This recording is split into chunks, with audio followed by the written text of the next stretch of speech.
আপনার বিরুদ্ধে এরকম অভিযোগ ওঠে যে আপনি অ্যাটর্নি জেনারেল হওয়ার পরে আপনিও অনেক ক্ষেত্রে বিচার বিভাগের যারা বিচার পরিচালনার কাজ যারা আছেন তাদেরকেও আপনি ধমক দিচ্ছেন, এটা কি ঠিক? এবং আমি জানি যে আমার এই বলাটা ঝুঁকিপূর্ণ বর্তমান ট্যাগিং এর সময়, কিন্তু তারপর আমার বলতে হবে, আমার কিন্তু এই যে আমাদের সাংবাদিক জনাব শাকিল আহমেদ, তার সঙ্গে আমার বন্ধুত্ব আছে, আবার সে আর আমি কিন্তু পোলার অপোজিট।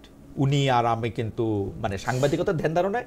এখন আপনি যখন এই কথা বলেন তখন কিন্তু শাকিল সাহেবের বা উনার স্ত্রী আলাদা পরিচয় আছে, উনিও সাংবাদিক, ফারজানা রূপা, তাদের কিন্তু হত্যা মামলায় জামিন হবে না 12 মাস।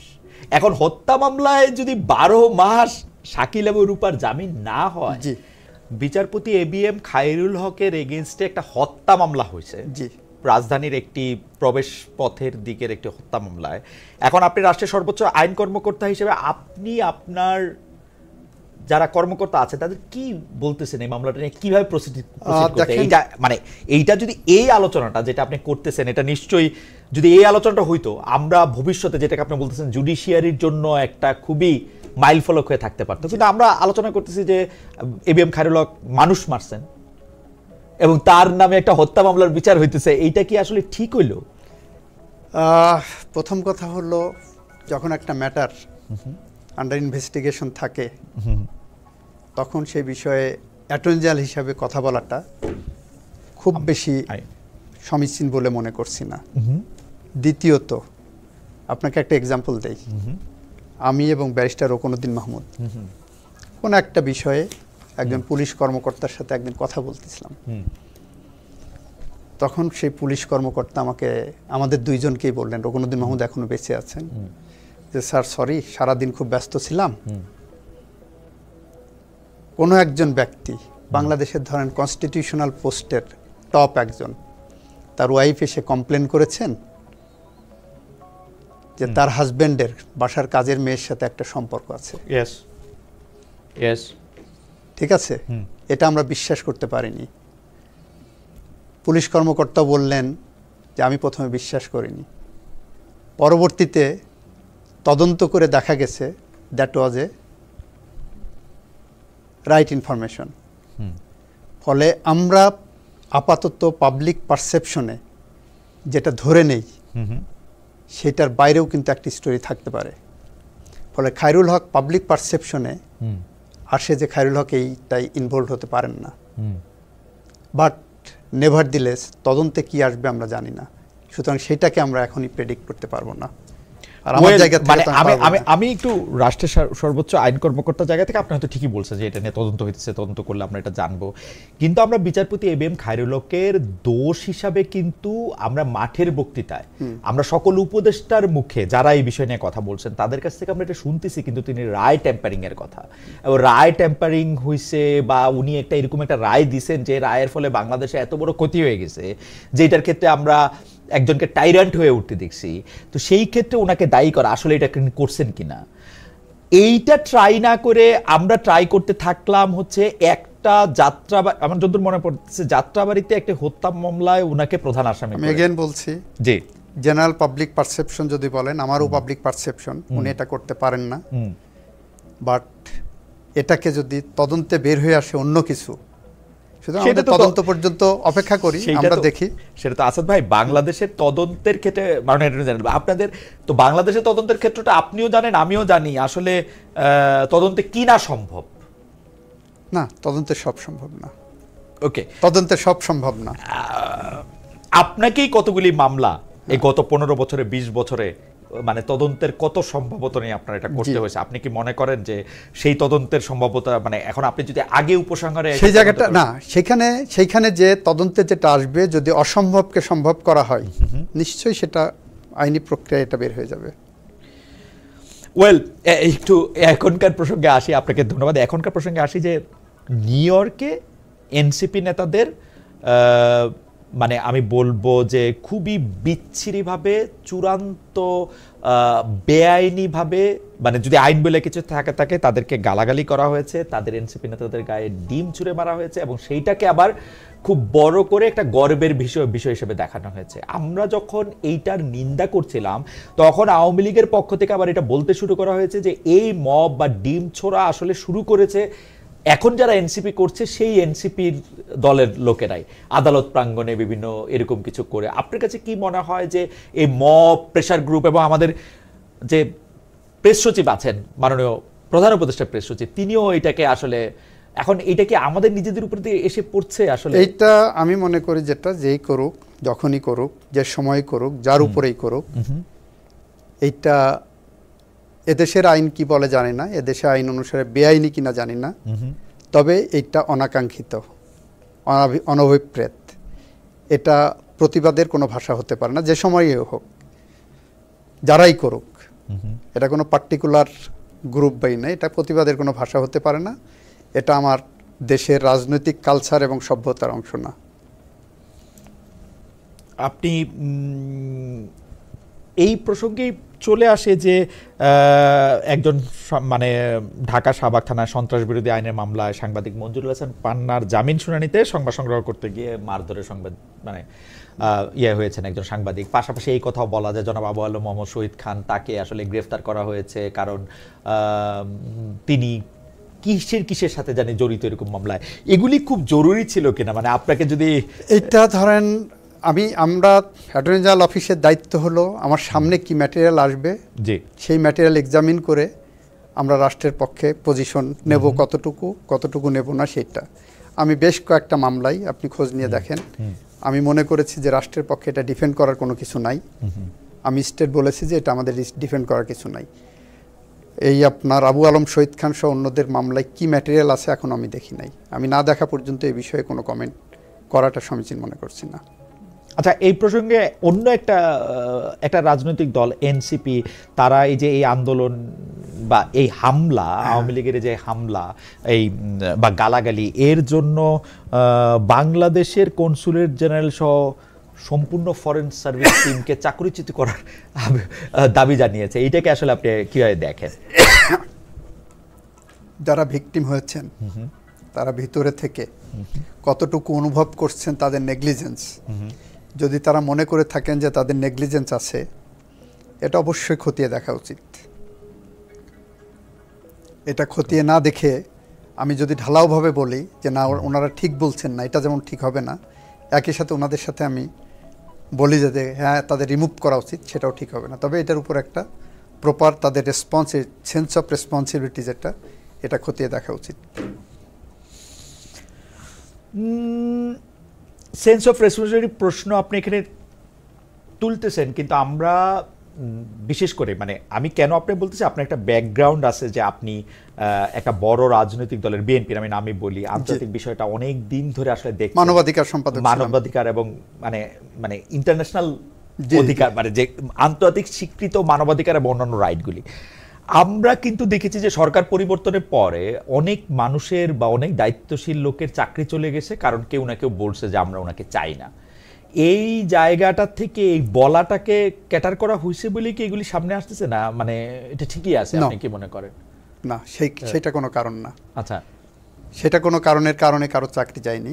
আচ্ছা, এখনো দেখবেন বিগত সরকারের আমলে যারা খুব ভালো ভালো পজিশনে ছিলেন, চাকরি করেছেন, তারা কিন্তু এখনো চাকরি করছেন। প্রশ্নটা হলো যে কে কতটুকু বাংলাদেশ ধ্বংসের পিছনে ভূমিকা রেখেছেন, এইটাকে সরকার বিবেচনায় নিচ্ছেন। এখন আপনি একজন ডিসি, একজন এসপি, দিনের ভোট রাতে কেটে ব্যালট বাক্স ভরে রেখেছেন, আপনি যদি মনে করেন তার চাকরি থাকা উচিত, তাহলে তো আমার আইনের ব্যত্যয় ঘটানো হবে। একজন জজ সন্ধ্যার পরে মোমবাতি জেলে বিরোধী দলের রাজনৈতিক কর্মীদেরকে যখন সাজা দিচ্ছেন যাতে সে নির্বাচনে অযোগ্য হতে পারে, আমার তার বিরুদ্ধে ব্যবস্থা নেওয়া যাবে না, এটাতে কোনো আইন হতে পারে না। আপনি আপনাকে অবজেক্টিভলি দেখতে হবে। সেইটা একটু মানে বিচারিক প্রক্রিয়ার মাধ্যমে ব্যবস্থা নিলে হইতো না? মানে আপনারা তো বিচারিক প্রক্রিয়া অবশ্যই বিচারিক প্রক্রিয়া, আপনারা তো একটা হলো দুইটা আছে, একটা হলো বিচারিক প্রক্রিয়ার মধ্যে যাওয়া, আর একটা হলো আইন আপনাকে একটা রাইট দিচ্ছে সরকারকে যে একজনের 25 বছর চাকরি হলে তাকে জনস্বার্থে না, এটা নিয়ে আমি আপনার কথা বলতে চাই, এই আইন তো বিচারকদের জন্য প্রযোজ্য না, আসলে বিচার বিভাগের লোকদের বিচার বিভাগের জন্য প্রযোজ্য না এটা। তবে যাদেরকে এটা পাঠানো হয়েছে সুপ্রিম কোর্টের সাথে কনকারেন্স করে পাঠানো হয়েছে। আমাদের এখানে একটা ডিসিশন আছে সুপ্রিম কোর্টের 47 DLR অ্যাপেলেট ডিভিশন পেজ 1, সেখানে রং সাইটেশন অফ ল একটা অ্যাকশনকে ভিসিয়েট করবে না। ওকে, ঠিক আছে, রং সাইটেশন অফ ল আমরা, কিন্তু আমি আপনাকে একটা জিনিস জানতে চাই, আপনি মানবাধিকার নিয়ে কাজ করছেন, সেই কাজের আমরা সাক্ষী, যদি আপনার সাথে পাশাপাশিও না থাকি, অন্ততপক্ষে আপনি মাঠে ছিলেন, আমরা স্টেডিয়ামে ছিলাম, ওটুক পর্যন্ত বলতে পারি, গ্যালারিতে ছিলাম, কিন্তু সারা জীবন আপনি জানেন যে আমাদের আগের যে আইনমন্ত্রী ছিলেন অ্যাডভোকেট আনিসুল হক, আপনার সাথে বহুবার কথা হয়েছে এই সম্পর্কে, উনি কিন্তু বাংলাদেশের ফাইনেস্ট অ্যাডভোকেটদের একজন, কিন্তু উনি যখন আইনমন্ত্রী থাকার, বিশেষ করে তার দ্বিতীয় টার্মে, উনি এরকম হয়ে উঠলেন যে আসলে আইন পরিবারের একজন সদস্য হিসেবে আপনাদের অনেকেই এই ব্যাপার নিয়ে কথা বলতেও বিব্রত বোধ করতেন, মানে আরেকটা দলের লোক বলে না, এবং সেটা বেশিরভাগ সময় হচ্ছে বিচার বিভাগকে কুক্ষিগত করার একটা অবস্থা নিয়ে। তা আমরা এবার এই দায়িত্ব পাইলাম হচ্ছে প্রফেসর আসিফ নজরুলকে, যিনিও একজন মানবাধিকারের চ্যাম্পিয়ন, অনেকবার লেখালেখি করছেন, কিন্তু সেইটার ক্ষেত্রে আমরা দেখলাম বিচার বিভাগের লোকদের 25 বছর হয়েছে, রিটায়ার্ড হয়ে যাও, ওকে চাকরি থেকে বাদ দেওয়া যাও। আইন উপদেষ্টা প্রফেসর আসিফ নজরুল আমরা বলতে শুনলাম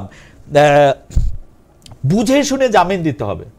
অ্যাডভোকেট আসাদুজ্জামান, আপনার বিরুদ্ধে এরকম অভিযোগ ওঠে যে আপনি অ্যাটর্নি জেনারেল হওয়ার পরে আপনিও অনেক ক্ষেত্রে বিচার বিভাগের যারা বিচার পরিচালনার কাজ যারা আছেন তাদেরকেও আপনি ধমক দিচ্ছেন, এটা কি ঠিক? আমি ধমক দেই না, প্রথম কথা। দ্বিতীয়ত হলো, ইয়েস, আমি জজদেরকে ওপেন বলেছি যে আপনারা জামিন দেওয়ার ক্ষেত্রে আপনার ওল্ড ডকট্রিন যেটা ফলো করছেন, সেই ওল্ড ডকট্রিন ফলো করতে যে অবিচার যাতে না হয় সেটা আপনারা মাথায় রাখবেন। কেন বলেছি এটা? যেমন একটা মার্ডার কেসে আপনি যখন জামিনের বিষয় বিবেচনা করবেন, তখন দেখবেন যে তার পোস্টমর্টেম রিপোর্টের সাথে তার বিরুদ্ধে যে এলিগেশন আছে করবরেট করে কিনা। Am I clear? আমি বলেছি মুগ্ধের পোস্টমর্টেম রিপোর্ট তো দূরের কথা, মুগ্ধের লাশ নিয়ে যে ছেলে আপনার হাসপাতালে নিয়ে গেছে, হাসপাতালের ডাক্তার তার হাতটা ধরে নাড়িতে তার শ্বাস প্রশ্বাস আছে কিনা সেটা দেখার সাহস পায়নি, মুগ্ধের লাশ পোস্টমর্টেম হয়নি। এরকম 1500-র বেশি মানুষ জুলাই বিপ্লবে যারা মারা গেছে তাদের গণকবর দেওয়া হয়েছে। এখন তাদেরটা যদি আপনি এখন পোস্টমর্টেম রিপোর্ট খুঁজতে যান আর পোস্টমর্টেম রিপোর্ট পাননি বলে তাদের আপনি ওভারনাইট ছেড়ে দেন আমার তদন্ত শেষ হওয়ার আগে, আমি বলেছি তাহলে এদের ক্ষেত্রে অবিচার করা হবে। এই জায়গাটা ওল্ড ডকট্রিন আপনারা ফলো না করার জন্য অনুরোধ করছি। এবং এটা বলতে যে একটা উদাহরণ দিয়েছি মকিম গাজীর মামলায়, এক সময় অস্ত্র মামলায় পাবলিক সাক্ষী যদি সাক্ষ্য না দিত যে অস্ত্র উদ্ধার দেখেনি, তাহলে আসামি খালাস করে দিত। মকিম গাজীর মামলায় প্রথমবারের মতো হাইকোর্ট ডিভিশন বলল যে না, এই ক্ষেত্রে আসামিকে প্রমাণ করতে হবে পুলিশের সাথে তার বিরোধের জায়গাটা কি। আমরা বললাম এখান থেকে নতুন জুরিসপ্রুডেন্স রচনা করেন। অ্যাবসলিউটলি, কিন্তু এখানে আমার দুইটা প্রশ্ন আছে। জি, নিশ্চয়ই। আপনি দেখেন অ্যাডভোকেট আসাদুজ্জামান, আমরা কিন্তু রাজসাক্ষী এই ব্যাপারে যে মার্ডার কেসগুলি কত বিচ্ছিরিভাবে স্টেট মেশিনারি চাইলে কোনো নিরপরাধ লোকের বিরুদ্ধেও এটা করতে পারে। আমরা কিন্তু বিচার বিভাগ ছাড়া আমাদের কিন্তু আর কোনো অভিভাবক নাই, আর কোনো রক্ষা কবচ নাই, আর কোনো রক্ষাকর্তা নাই। এখন রাষ্ট্রের সর্বোচ্চ আইন কর্মকর্তা যদি জুলাই বিপ্লবে যারা নিহত হয়েছে সেই 1500 জনের বিরুদ্ধে এরকম একটা ডিকটেশন দেয়, এমনি বিচার বিভাগের লোকজন ভয় আছে না। আমি একটু বলি যে আপনার কথা কিন্তু একটু ডিকটেশনের মতো লাগলো। এমনিতেই কিন্তু আমি যদি এটা আমরা আদালতের সামনে সাবমিশন আকারে দিয়েছি, নট ডিকটেশন। আমরা যদি ব্যারিস্টার সারা হোসেনকে একটু কোট করি, তিনি বলতেছেন যে বর্তমান বিচারকরা একটা ভয়ের পরিবেশের মধ্যে আছেন। আমি আপনাকে বলি যে আপনি বলতেছেন যে 1500 লোক মারা গেছে, সেই কথা ঠিক, জুলাই বিপ্লবে 1500 প্রাণ ঝরে গেছে যেমন সত্য। আবার এই কয়দিন আগে আপনি পত্রপত্রিকার রিপোর্টে দেখছেন যে 50 জনের বেশি ভুয়া যারা জুলাই বিপ্লবের সাথে যাদের কোনো সম্পর্ক নাই, যাদের মৃত্যুর সাথে, তারাও আসছে। এখন ধরেন আগামীকাল একটি মামলা, আমার আর আপনারও তো বাংলাদেশে বহু জায়গায় বহু প্রিয়জন আছে, তাদের কেউ যদি এটার ভিকটিম না হয়, আমরা তো আইনে সেইটাই নিশ্চিত করতে আমরা চাই। সেরকম একটি আইনি প্রক্রিয়া নিতে চাই বলেই ফৌজদারি কার্যবিধির 173 এ ধারায় আমরা সংশোধন এনেছি। আপনি লক্ষ্য করে দেখবেন 173 এ ধারায় বলা হয়েছে এই ধরনের ভিকটিম পরিবার যখন একজনের বিরুদ্ধে মামলা করতে আসছে, আমাদের আইনি কাঠামোর মধ্যে সেটা প্রিভেন্ট করার মতো কোনো ক্ষমতা নাই। কিন্তু মামলা হয়ে যাওয়ার পরে মিথ্যা মামলা হচ্ছে এটা সর্বোচ্চ গুরুত্ব দিয়ে আমরা হাইয়েস্ট লেভেল সুপিরিয়র পুলিশ অফিসারদেরকে মনিটর করে এটাকে দ্রুততম সময়ের মধ্যে হয়রানি বন্ধ করার জন্য ব্যবস্থা নিয়েছি। সারা হোসেনরা যেটা বলছেন, জি সারা হোসেনরা যেটা বলছেন, জি সারা হোসেনরা এই যে যখন এই কথাগুলো বলেন, নিশ্চয়ই তাদের বলার পিছনে একটা যুক্তি থাকে। এটা যেমন সত্যি, অ্যাট দি সেম টাইম এইটার পিছনে অন্য কোনো এজেন্ডা আছে কিনা সেটাও দেখা যাবে। আপনি অন্য কোনো এজেন্ডার কথা বলেন, আপনি অন্য কোনো মাননীয় অ্যাটর্নি জেনারেল, আপনি অন্য কোনো এজেন্ডার কথা বলেন, কিন্তু আমি সরলভাবে বলি, এবং আমি জানি যে আমার এই বলাটা ঝুঁকিপূর্ণ বর্তমান ট্যাগিং এর সময়, কিন্তু তারপর আমার বলতে হবে। আমার কিন্তু এই যে আমাদের সাংবাদিক জনাব শাকিল আহমেদ, তার সঙ্গে আমার বন্ধুত্ব আছে, আবার সে আর আমি কিন্তু পোলার অপোজিট। উনি আর আমি কিন্তু মানে সাংবাদিকতার ধ্যান ধারণায়। এখন আপনি যখন এই কথা বলেন, তখন কিন্তু শাকিল সাহেবের বা উনার স্ত্রী আলাদা পরিচয় আছে, উনিও সাংবাদিক, ফারজানা রূপা, তাদের কিন্তু হত্যা মামলায় জামিন হবে না 12 মাস।